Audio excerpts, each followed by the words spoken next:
नमस्कार दोस्तों। अमेरिका में कुछ दिन पहले मिड टर्म इलेक्शंस हुए जिसमें डेमोक्रेट्स ने एक्सपेक्टेशन से ज़्यादा अच्छा परफॉर्म किया। As of 11 November house of representatives में रिपब्लिकन्स की परफॉर्मेंस बहुत ही छोटे मार्जिन से अच्छी रही। वहीं सेनेट में रिपब्लिकन्स और डेमोक्रेट्स सेम लेवल पर नजर आए। एग्जिट पोल्स की अगर माने तो इस मिड टर्म इलेक्शंस में की इश्यूज थे इन्फ्लेशन और अबॉर्शन पॉलिसी, जिसकी वजह से डेमोक्रेट्स ने रिपब्लिकन्स को एक टफ फाइट दी। अबॉर्शन राइट्स को लेकर लगभग 60% वोटर्स ने अपनी डिससैटिस्फैक्शन जाहिर करी है on the ruling of supreme court. ये रिजल्ट भी तब आए हैं जब प्रेसिडेंट जो बाइडेन की अप्रूवल रेटिंग लगातार गिरती जा रही है। Hello everyone and I welcome you all to another informative session of educator. मेरा नाम है प्रखर शर्मा और इस वीडियो में हम बात करेंगे यूएस के मिड टर्म इलेक्शंस के बारे में। तो स्टार्ट करते हैं हमारे आज के सेशन से। दोस्तों, जिस तरह से भारत में lower house and upper house होते हैं, ठीक उसी तरह यूएस में भी एक लोअर हाउस होता है जिसे हम कहते हैं हाउस ऑफ रिप्रेजेंटेटिव्स, और एक अपर हाउस होता है जिसे हम कहते हैं senate. Both of them form part of the legislative assembly, जो कानून बनाने के लिए रिस्पॉन्सिबल होती है। 2020 में जब इलेक्शंस के बाद जो बाइडेन ने व्हाइट हाउस में एंटर किया, उस समय उनकी पार्टी डेमोक्रेट्स की पकड़ मजबूत थी लोअर हाउस में। लेकिन रिसेंटली कंक्लूडेड पोल्स में रिपब्लिकन्स ने जहां 218 सीट पर विक्ट्री हासिल करी, वहीं डेमोक्रेट्स ने 212 सीट पर अपनी पकड़ बनाई। दूसरी तरफ सेनेट में दोनों पार्टीज ने 50-50 सीट्स हासिल करके एक टाई का माहौल क्रिएट किया। फिर वाइस प्रेसिडेंट कमला हैरिस ने वोट डाला डेमोक्रेट्स के फेवर में।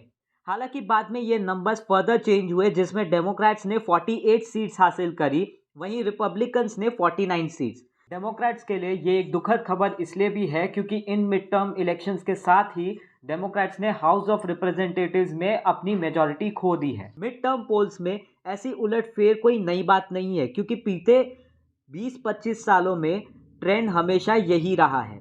लेकिन फिर भी ये पोल्स इंपॉर्टेंट इसलिए हैं क्योंकि it serves as a report card for the sitting president.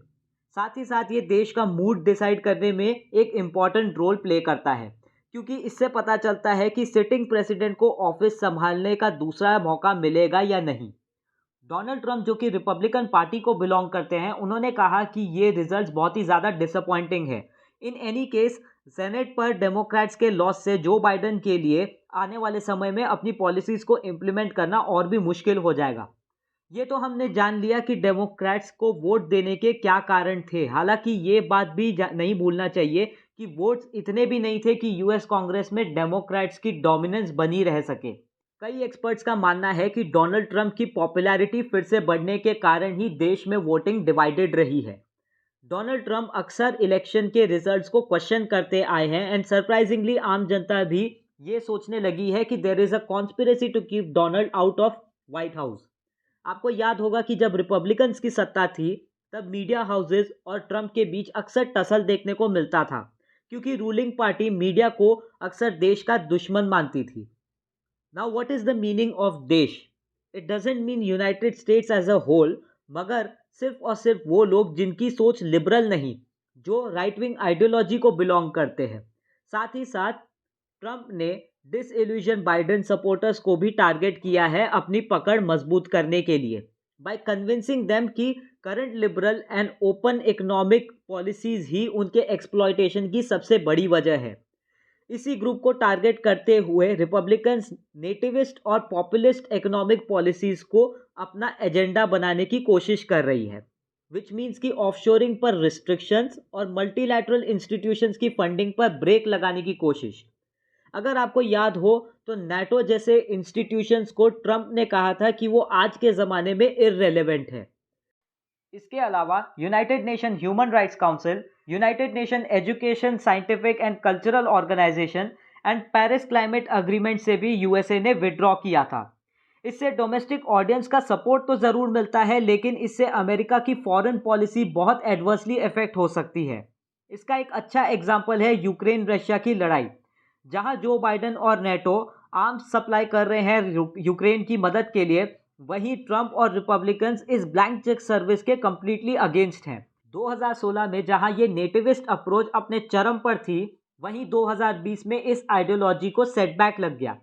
But नेवरदीलेस ये अप्रोच, ये माइंडसेट आज भी आम जनता के मन में बहुत ही ज़्यादा पॉपुलर है, because it is certainly very appealing even after Biden's victory. अब अगर डेमोक्रेट्स ये चाहते हैं कि उनकी सत्ता बरकरार रहे तो उन्हीं फॉल्टी रिविजनिस्ट आइडियाज जैसे कि अबॉर्शन राइट्स पर सुप्रीम कोर्ट की रूलिंग जैसे इश्यूज पर फोकस करना होगा। यूएस सुप्रीम कोर्ट ने कुछ समय पहले रो वी वेड, जो कि एक कॉन्स्टिट्यूशनल राइट है अबॉर्शन के लिए, उसे ओवरटर्न कर दिया। The decision to ban abortion at state level shall be implemented by political representatives of that state itself. जहां रिपब्लिकन्स ने इस डिसीजन को वेलकम किया है, वहीं डेमोक्रेट्स इसका विरोध कर रही है।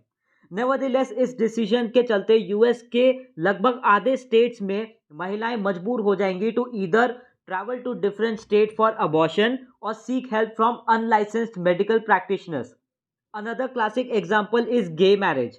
रिपब्लिकन्स की अप्रोच यहाँ भी बहुत कंजर्वेटिव है।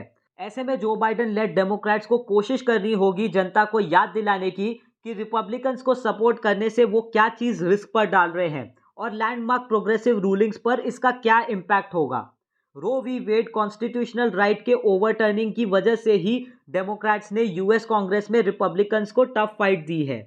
तो जाहिर सी बात है रिपब्लिकन्स की कमज़ोर कड़ी उनका रिविजनिस्ट एटीट्यूड ही है। ऑल्सो एक बात गौर करने की है कि ट्रंप अक्सर हेजिटेंट नज़र आए हैं अपने ही उठाए गए कदमों पर। वहीं बाइडेन को अगर अपने अपोनेंट की कोई पॉलिसी अच्छी लगती है तो वो उसे एम्ब्रेस करने से हिचकिचाते नहीं। फॉर एग्जाम्पल, ट्रंप के कार्यकाल में यूएस चाइना ट्रेड वॉर के चलते कई सारे टैरिफ्स एंड रिस्ट्रिक्शंस थोपे गए थे चाइनीज कंपनीज पर। टू एवरीवन सरप्राइज, जो बाइडेन पावर में आने के बाद भी इन डिसीजंस को ओवरटर्न नहीं करते। On the other hand, Trump ने इमिग्रेशन पर एक हार्श स्टैंड लिया, जिसके बाद कई ह्यूमन राइट्स एक्टिविस्ट ने दबाव बनाया to overturn this decision. Trump ना ही सिर्फ अपनी पॉलिसी को यहाँ रिवर्स करते हैं, बल्कि इमिग्रेशन के इशू को सॉफ्टर अप्रोच से सुलझाने की पॉसिबिलिटी को भी कंप्लीटली दरकिनार कर देते हैं। ऐसे में सवाल ये भी उठता है कि अगर ट्रंप को दूसरी बार ऑफिस संभालने का मौका मिलता है तो क्या वो अपने किए गए वादों को पूरा करेंगे या फिर प्रेशर के चलते बैकआउट करेंगे। आने वाले समय में सत्ता वही संभालेगा जिसके नैरेटिव में दम होगा। दोस्तों, इसी के साथ हमारा आज का सेशन एंड होता है। उम्मीद करता हूँ आपको ये सेशन पसंद आया होगा। कमेंट करके हमें ज़रूर बताइएगा। लाइक करें, शेयर करें, सब्सक्राइब करें और हम आपसे मिलेंगे अगले वीडियो में ऐसे ही किसी इंपॉर्टेंट इशू को डिस्कस करने। Thank you very much.